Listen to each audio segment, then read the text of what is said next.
எதுவுமே கிடையாது. திருநீரை வாயில ஊதக்கூடாது, நடந்துகிட்டே திருநீர் பூசக்கூடாது, பேசிக்கிட்டே திருநீர் பூசக்கூடாது, உணவு அருந்துகிட்டே திருநீர் பூசக்கூடாது, வேடிக்கை பார்த்து கொண்டே திருநீர் பூசக்கூடாது, குருநாதர் முன்பு திருநீர் பூசக்கூடாது, சிவபெருமான் முன்பு திருநீர் பூசக்கூடாது.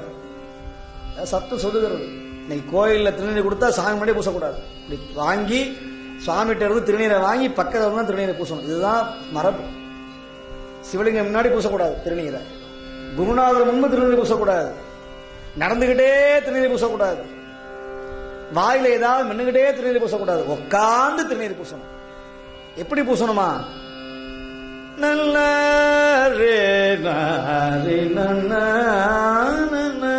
ரே தத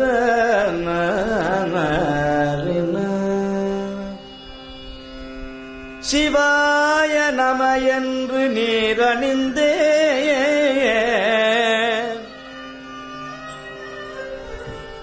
தருவாய் சிவகதி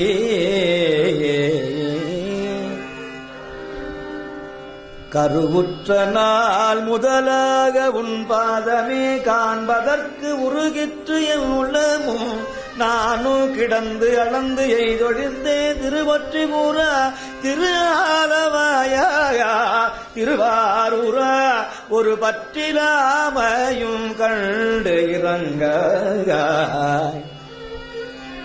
கட்சியே கம்பனே திருவாய் பொலிய சிவாய நம சிவாய நம. அத சொல்லி பூசணுமா? தர்மபுரையா சொல்லுவார் அவர் சொற்பொழிவில். அனுஷ்டானம் பண்ணிட்டே இருப்பாராம். என்னடி தோசை ஆயிடுச்சா, இட்லி ஆயிடுச்சா, குருமா ஆயிடுச்சான்னு பூசப்படாதான். சிவாய நம என்று நீரணிந்தே. சரி, சாமிகிட்ட கேட்கிறாரு, நான் அப்படி நீர் பூசினா என்ன தரணும்? பண்ட மாற்று முறை. தருவாய் சிவகதி நீ பாதிரி புலியூர் ஹரனே. இதை விட எளிமையானது என்ன வேணும்? திருநீர் பூசினா சிவகதியை த அப்படின்னு கேட்கக்கூடிய திகிரியும் இந்த திருநீர் தான் உண்டு. திருநீர் நம்முடைய நயவஞ்சகத்தை நீக்கும்.